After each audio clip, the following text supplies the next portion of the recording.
आप ऊपर देख सकते हैं भारी मात्रा में यहाँ पे छात्र हैं। 1 घंटे के अंदर अगर नीट का एग्जाम कैंसिल नहीं हुआ तो हम लोगों का प्रदर्शन और उग्र हो जाएगा।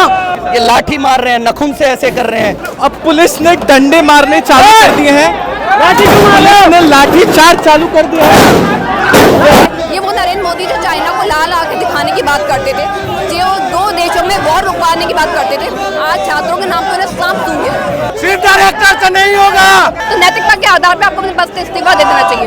ये सरकार हमें डरा नहीं सकती। धर्मेंद्र प्रधान जी, ये नीट का एग्जाम कैंसिल करे और 24 लाख बच्चे को न्याय दे। एनएसयूआई के छात्र लगातार अड़े पड़े हैं बैरिकेड्स पर, आगे बढ़ने की उनकी पूरी कोशिश है। ईडी ये इनके ही लोग हैं, ये सब लोगों की साठगांठ है।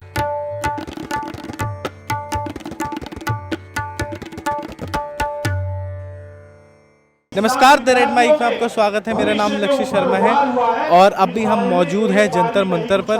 और जैसे कि आप मेरे पीछे देख सकते हैं, यहाँ पर एनएसयूआई का प्रोटेस्ट जारी है। संसद घेराव के लिए ये आगे बढ़ेंगे।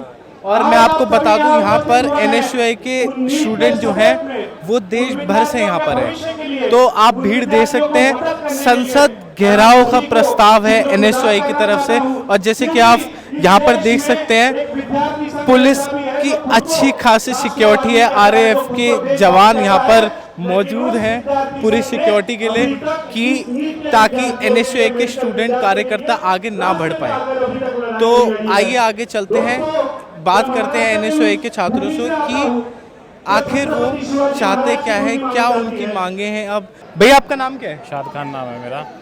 अच्छा, एनएसयूआई के छात्र हैं, कार्यकर्ता हैं? जी, एनएसयूआई के कार्यकर्ता हैं। अच्छा, अब आपकी सरकार से मांग क्या है? अब हमारी सरकार से यही मांग है, जब तुम्हारे बस की नहीं तो इस्तीफा दो। अगर जो ही स्टूडेंट्स जो है ना दर दर की ठोकरें खाएंगे तो कैसे देश का विकास होगा, कैसे देश का युवा बढ़ेगा? तो बेरोजगारी तो अपने आप होगी। जो बच्चा जो है साल भर दिन रात पढ़ता है और इस टेस्ट की तैयारी करता है, और आखिर में आके जब उसे पता चलता है, जब वो अपने टेस्ट की तैयारी करने के लिए, टेस्ट देने के लिए अपना पेन, अपना पेपर, अपना रोल नंबर सब संभाल के, अपनी माँ की, अपने बाप की दुआ ले करके जब एग्जाम के लिए निकलता है, कोई 500 किलोमीटर का सफ़र तय करता है, कोई 600 किलोमीटर का सफ़र तय करता है, और आखिर में आके उसे पता चलता है कि पेपर कैंसिल हो गया, पेपर लीक हो गया। इससे ज़्यादा शर्म की बात सरकार के लिए क्या होगी? सरकार अगर नहीं कर सकती तो जिस जिम्मेवारी को नहीं निभा सकती तो जो है इस्तीफा दे। आज देश के अंदर युवा बेरोजगारी में नंबर 1, आज देश के अंदर युवा नशे में नंबर 1, आज देश के अंदर बच्चा दर दर की ठोकरें खा रहा है, तो क्या करे बताओ? आपको पता है कल नीट पीजी का भी एग्ज़ाम कैंसिल हुआ है। एनटीए को इन्फॉर्म करा गया था कि पेपर लीक हो गया, डिस्ट्रीब्यूट हो रहा है टेलीग्राम व्हाट्सएप के थ्रू। तो फिर एक दिन पहले शनिवार को, जैसे कल रविवार को पेपर था, तो शनिवार को ही पेपर रोका गया और पेपर कैंसिल करा गया। तो ये कितनी बड़ी दिक्कतें हैं स्टूडेंट्स के लिए। जो छात्र एग्ज़ाम देने अदर स्टेट जा रहे हैं, दूसरी जगह जा रहे हैं, अपने घर से दूर जा रहे हैं, ट्रैवल कर रहे हैं रात भर, तो उनके लिए कितनी बड़ी समस्या है ये? देखिए, समस्या तो बहुत बड़ी है। कल मैं मेरी एक बहन का जो है ना इंटरव्यू देख रहा था कि 600 किलोमीटर का सफ़र तय करके वो रात को जो है जहाँ उसका एग्जामिनेशन सेंटर था, रात को स्टे किया, और सुबह जब वो उठी तो उसे पता चला कि जो है ना एग्ज़ाम कैंसिल हो चुका है। लीक पेपर नहीं है, लीक सरकार है, सरकार के नुमाइंदे ये काम कर रहे हैं। मैं चाहता हूँ कि इसकी सीबीआई जांच हो, जांच में स्पष्ट रूप से ये सीबीआई जांच तो हो ही रही है, लेकिन जांच हो रही है, लेकिन निष्पक्ष तौर से जांच होनी चाहिए। आज जो है भरोसा उठ चुका है इस सरकार से युवाओं का। जैसे कि आप देख सकते हैं, एनएसयूआई के जो छात्र और कार्यकर्ता हैं वो आगे संसद घेराव की तरफ आगे बढ़ रहे हैं, और पुलिस की पूरी बैरिकेडिंग यहाँ के पूरी सुरक्षा आगे कर रखी है। आरएएफ के जवान तक तैनात है आगे, कि एनएसयूआई के जो छात्र और कार्यकर्ता है वो आगे ना बढ़ सके। जैसे कि आप देख सकते हैं कि आगे पुलिस का घेराव है, पुलिस ने आगे नाकाबंदी कर रखी है, रोक रखा है। तो देखते हैं आगे इस संसद की ओर बढ़ पाएंगे नहीं बढ़ पाएंगे। जैसे कि आप देख सकते हैं, बैरिकेटर गिराए जा रहे हैं, तोड़े जा रहे हैं एनएसयूआई के छात्र कार्यकर्ताओं की तरफ से। तो ये आगे बढ़ते जा रहे हैं और पुलिस साइड लाइन पे खड़ी है वहां से। तो आप देखिए, एनएसयूआई आगे बढ़ती निकल रही है। एनएसयूआई के कार्यकर्ता और छात्र हैं। तो आप भीड़ देख सकते हैं पूरे में कि कितनी ज्यादा भीड़ है। आगे बैरिकेटर लगा रखे हैं, पूरा रास्ता बंद करा हुआ है। वरुण जी, अब आपकी क्या डिमांड है? मेरी मांग है कि तुरंत नीट का एग्जाम दोबारा कराया जाए और खाली डायरेक्टर को बदलने से काम नहीं चलेगा। पूरा एनटीए भ्रष्ट है, एनटीए को बैन करना पड़ेगा। आप देख सकते हैं कैसे पुलिस वाले रोकने में लगे हुए हैं। पुलिस के जवान एनएसयूआई के कार्यकर्ताओं को रोकने के लिए खड़े हुए हैं ताकि वो आगे ना बढ़ सके। हम बात करते हैं किसी न किसी छात्र से और उनसे बात करते हैं कि वो कहाँ तक आगे बढ़ने वाले हैं। तो आप देख सकते हैं पेड़ों पे लटक गए हैं, बैरिकेटर पे धक्के मार रहे हैं। और इस तरफ अगर देखोगे अगर इस तरफ आप देखोगे तो पुलिस का घेराव है आगे पूरे तक। आप देखिए जरा, यहाँ पर पूरे में पुलिस का घेराव है। आरएएफ के जवान है, सीआईएसएफ के जवान है, बस खड़ी कर रखी है, पूरी नाकाबंदी करी हुई है ताकि ये आगे ना बढ़ सके। भाई आपका नाम क्या है? अविनाश यादव, प्रदेश अध्यक्ष एनएसयूआई हरियाणा। आपके क्या मुद्दे हैं? आप आगे वी वांट रीनीट। ये सरकार हमें डरा नहीं सकती। धर्मेंद्र प्रधान जी जैसे कल हमें पूरे दिन इन्होंने डिटेन रखा हरियाणा में, जब धर्मेंद्र प्रधान जी वहां आ रहे थे। इस चीज से हम डरने वाले नहीं है। जब तक छात्रों की लड़ाई पूरी नहीं, मांग पूरी नहीं होगी हमारी, हम रुकेंगे नहीं। तो अभी आप संसद घेराव के लिए बढ़ रहे हैं आगे? अभी आप संसद घेराव की तरफ। तो आप क्या कब तक प्रदर्शन जब तक आवाज बुलंद नहीं होती, जब तक स्टूडेंट्स को न्याय नहीं मिलता, नीट और एनटीए के स्टूडेंट्स को न्याय नहीं मिलता, तब तक निरंतर एग्जाम नहीं होता है नीट का। हाँ जी, तब तक आप प्रदर्शन करेंगे? बिल्कुल करते रहेंगे। आपका पहला मुद्दा था सीबीआई जांच का, जो कि हो चुका है। दूसरा हमारा एनटीए बैन होनी चाहिए और रीनीट होना चाहिए। एनएसयूआई के छात्र लगातार अड़े पड़े हैं बैरिकेड्स पर, आगे बढ़ने की उनकी पूरी कोशिश है। उस तरफ पुलिस मौजूद है, सीआईएसएफ के जवान मौजूद है, आरएएफ मौजूद है। एनएसयूआई के छात्र लगातार आगे बढ़ने की कोशिश में है, संसद की ओर जाने की कोशिश है। एनएसयूआई के छात्र और कार्यकर्ता की बहुत भारी मात्रा में यहाँ पर एनएसयूआई के छात्र और कार्यकर्ता मौजूद हैं अभी के टाइम पे। जैसे कि आप देख सकते हैं पूरी आगे बढ़ने की कोशिश में लगे हुए हैं। धर्मेंद्र प्रधान जी के अगेंस्ट ये प्रदर्शन है। आज संसद का पहला क्षेत्र है, उसके लिए आज प्रदर्शन है, उसकी ओर जाने का प्रदर्शन है ये।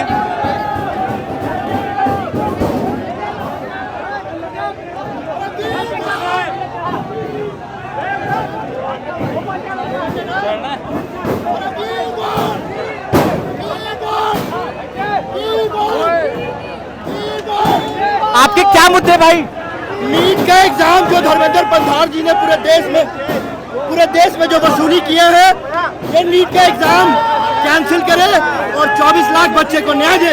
तो मैंने शिवाजी साथियों का मांग है कि आज के ही दिन 1 घंटे के अंदर अगर नीट का एग्जाम कैंसिल नहीं हुआ तो हम लोगों का प्रदर्शन और उग्र हो जाएगा और धर्मेंद्र प्रधान जी को बाहर आके जवाब देना पड़ेगा। सीबीआई जांच तो हो रही है ना? सीबीआई ये इनके ही लोग हैं, ईडी ये इनके ही लोग हैं, ये सब लोगों की साठगांठ है और ये साठगांठ मिलकर लोगों ने ये काम किया। एनटीए को बैन करो, एनटीए को बैन करो, जिसने छात्रों को पैसा लेके पेपर बेचने का काम किया है। शिक्षा मंत्री धर्मेंद्र प्रधान उस जानबूझ के उनकी संलिप्तता है, उन्हें इस्तीफा देना चाहिए, एनटीए को तुरंत बैन करना चाहिए। एनटीए के डायरेक्टर को सस्पेंड कर दिया गया है।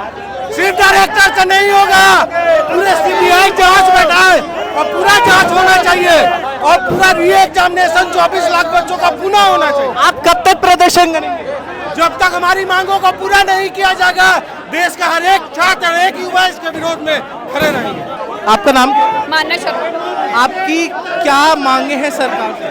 देखिए 5 मई को पटना पुलिस को मालूम पड़ चुका था कि पेपर लीक हो चुका है, आरोपी गिरफ्तार हो चुके हैं, कबूलनामे खुल चुके हैं। 30-32 लाख में पेपर की डील खरीदकर छात्रों तक 40-40 लाख में बेची जा रही थी। लेकिन जब धर्मेंद्र प्रधान जी तक ये मामला पहुंचा तो पहले तो उन्होंने इस बात को इनकार कर दिया कि कोई पेपर लीक नहीं हुआ है। अब जब तमाम कई सबूत सामने आ रहे हैं, छात्र सड़कों पर बैठ गए, प्रदर्शन कर रहा है, तो वो अपना नैतिक जिम्मेदारी के तौर पर जवाबदेही तय कर रहे हैं कि हाँ तो पेपर लीक हुआ है। लेकिन अगर इतना नैतिकता की बात करें तो नैतिकता के आधार पर आपको अपने पद से इस्तीफा दे देना चाहिए। नीट ऐसा पेपर लीक हो गया, 24 लाख छात्रों के साथ खिलवाड़ करा, यूजीसी नेट जैसे पेपर को रद्द कर दिया गया, 24 घंटे में कंडक्ट करने नहीं होते, CSIR जैसे पेपर, नीट पीजी जैसे पेपर, इवन CBSE के मैथ्स और इंग्लिश जैसे पेपर तक लीक हो रहे हैं। ये छात्र पेपर लीक सरकार है, NTA यानी नेशनल ड्रग एजेंसी को तत्काल प्रभाव से बैन कर देना चाहिए और रीनीट की हम मांग करते हैं। कल नीट का पीजी का भी जो एग्जाम है वो भी कैंसिल हुआ है क्योंकि NTA को सूचना मिली शनिवार को कि जो क्वेश्चन पेपर है वो सर्कुलेट हो चुका है टेलीग्राम व्हाट्सएप वगैरह के थ्रू और वो बेचा जा रहा है। तो NTA को सूचना मिलते ही उन्होंने शनिवार रात को पेपर कैंसिल कर रविवार का पेपर। देखिए यूजीसी नेट का जो पेपर होना था, वैसे डिजिटलाइजेशन की बात करते हैं, मॉडर्नाइजेशन की बात करते हैं, पेन पेपर मोड पे पेपर इनने करने की घोषणा करी। पेन पेपर पेपर करने का मतलब ये था कि हमें बस पैसे भरने हैं, छात्रों को रोजगार नहीं देना। ये सत्ता में आए थे 2 करोड़ रोजगार प्रतिवर्ष देने के जुमले के साथ, ये रोजगार देने के बजाय छीनने का काम करते हैं। आप देख रहे होंगे एक के बाद एक पेपर लीक हो रहे हैं, छात्रों के भविष्य का निरंतर खिलवाड़ किया जा रहा है और इस बार छात्र अपनी आवाज बुलंद करके NDA सरकार को सबक सिखाने का काम करेगा। आपको जल्द से जल्द नेशनल ड्रग एजेंसी को बर्खास्त करना होगा और रीनीट करनी होगी, छात्रों को न्याय देना होगा। जब बिहार में बच्चों ने कबूल करा कि उनके पास पेपर पहुंचा था, फिर भी धर्मेंद्र प्रधान जी की ओर से ये कहा गया कि ये भ्रम फैलाया जा रहा है। उन्होंने तब भी नहीं कबूला, हालांकि अगर वो कबूल लेते तो चीजें ठीक हो सकती थी। इस चीज पे क्या कहना है आपको? ये देखिए, जब पुलिस ने आरोपियों को गिरफ्तार कर लिया, कबूलनामे आ गए, जो मुजरिम थे उन्होंने वो आगे सब साबित हो गया है, उन लोगों ने कबूल कर लिया, तो आपको समझ में नहीं आ रहा। आपकी पार्टी के दूसरे मंत्री जो उन्होंने पहले इस बात को एक्सेप्ट कर लिया था, तब आपको नहीं पता चला ये किस टाइप की सरकार है। ये छात्रों के मामले में किसी बात की सुनवाई नहीं करी। इनका 56 इंच का सीना 26 इंच का बन के रह गया है। ये वो नरेंद्र मोदी जो चाइना को लाल आके दिखाने की बात करते थे, जो 2 देशों में वॉर रुकवाने की बात करते थे, आज छात्रों के नाम पे उन्हें सांप सूंघ गया। क्या नाम है भी आपका? मेरा नाम अभिषेक शुक्ला है। हम NSUI के प्रदेश सचिव प्रयागराज से यहाँ आए हुए हैं, छात्रों के सॉलिडिटी में आए हैं। छात्रों के साथ जो भद्दा मजाक धर्मेंद्र प्रधान शिक्षा मंत्री ने किया है, बताइए, वो कह रहे हैं कि पेपर लीक ही नहीं हुआ है। उसके बाद जब बिहार में छात्रों ने अपना कबूलनामा प्रस्तुत किया कि हमें तो एक दिन पहले ही रटाया घोटाया जा रहा है, उसके बावजूद भी हंसते हुए एक गरीब का उपहास उड़ाते हुए कह रहे हैं कि हमसे गलती हो गया। ये बताइए कितनी बेशर्मी से ये आदमी शिक्षा मंत्री अभी तक बना हुआ है। हमारी तो सीधी मांग है कि धर्मेंद्र प्रधान को तत्काल इस्तीफा दे देना चाहिए और ये शर्म मोदी को करना चाहिए कि इनके कैबिनेट में इतना बेशर्म आदमी कैसे शिक्षा मंत्री बना हुआ है। पहले NSUI की मांग थी CBI जांच हो, तो अब CBI जांच भी हो रही है। देखिए, NSUI के शुरू से मांग हुई कि री एग्जाम कराया जाए और CBI जांच हो, तो CBI जांच हो, उसमें दूध का दूध पानी पानी हो। लेकिन इतने बड़े पैमाने पर जब सबूत मिल गए हैं, बिहार से लड़कों ने कबूलनामा कह दिया है, तो इसको री एग्जाम कंडक्ट कराना चाहिए, क्योंकि छात्रों के साथ ये भद्दा मजाक नहीं होना चाहिए। आप कब तक प्रदर्शन करेंगे? हम जब तक मांग नहीं मांगी जाएगी तब तक प्रदर्शन करेंगे। चलिए, बहुत बहुत धन्यवाद। और जैसे कि आप यहाँ पर देख सकते हैं, NSUI के छात्र बैरिकेड कूदना इन्होंने चालू कर दिया है। अब पुलिस ने डंडे मारने चालू कर दिए हैं, पुलिस ने लाठी चार्ज चालू कर दिया है। आप देख सकते हैं NSUI के छात्र और कार्यकर्ता किस तरीके से भटके पड़े हैं, लाते मार रहे हैं, बैरिकेड गिराने की कोशिश है और उस तरफ से पुलिस की तैनाती बहुत अच्छे से है, काफी अच्छी तरीके से फोर्स खड़ी हुई है, काफी ज्यादा फोर्स है। वो NSUI के छात्रों को इस बैरिकेड को क्रॉस करने नहीं दे रहे हैं। आपका नाम क्या है? अविनाश यादव, प्रदेश अध्यक्ष। अच्छा, जैसे कि मैंने अभी देखा आपके पीछे ये खून के निशान है, या क्या हुआ है अभी आपके साथ? ये लाठी मार रहे हैं, नखून से ऐसे कर रहे हैं, खींच रहे हैं, पता नहीं क्या। यहाँ चोट लगने का तुक है, यहाँ चोट लगने का तुक है। लाठी चार्ज हो रहा है, लाठी मार रहे हैं हाथों पे। तो आप अभी बैरिकेड कूदने नहीं दे रहे, लाठी मार रहे हैं हाथों पे, धक्का मार रहे हैं। आपकी तो यहाँ खून बह रहा है कमर पे। कोई नहीं, इस चीज से हमें फर्क नहीं पड़ता, इस चीज से डरने वाले नहीं है। कब तक लड़ते रहेंगे? जब तक मांग पूरी नहीं होगी, जब तक रीनीट नहीं होगा, हम लड़ते रहेंगे। CBI जांच तो हो ही रही है। CBI जांच का रिजल्ट तो आने दो। इस सरकार जांच नहीं पता किस किस की, इन्हीं की CBI, इन्हीं की सरकार, सब चीज इनका है। जब पूरे देश को पता लग चुका पेपर लीक हो गया, तो फिर मान क्यों नहीं रहे? अब देखिए कैसे लाठियां चार्ज कर रहे हैं। जैसे कि आप देख सकते हैं किस तरीके से लाठी चार्ज हुआ था अभी। जो कार्यकर्ता और छात्रों ने वहां जाने की कोशिश करी, बैरिकेड क्रॉस करने की कोशिश करी, उन पे लाठी चार्ज हुआ। लोगों को चोट भी लगी है। अभी जिनसे हमने बात करी उनकी कमर पे लाठी लगी, उनके कमर से खून आ रहा है। तो छात्रों में गुस्सा बहुत ज़्यादा है। उनकी यही मांग है कि रीनीट होके रहे, तो वो जब तक लड़ते रहेंगे जब तक रीनीट नहीं होगा। जैसे कि आप देख सकते हैं आरएएफ की टीम आगे आ चुकी है बैरिकेड्स के। वो एनएसए के छात्र को और कार्यकर्ताओं को बैरिकेड से दूर करने की उनकी कोशिश जारी है, ताकि एनएसए के छात्र और कार्यकर्ता आगे ना बढ़ सके। एनएसए की जो मांग है वो रीनीट की है कि रीनीट हो, वो तब तक नहीं रुकेंगे, प्रदर्शन करते रहेंगे और सीबीआई जांच अच्छे से हो। वीडियो जर्नलिस्ट आर्यन के साथ द रेड माइक।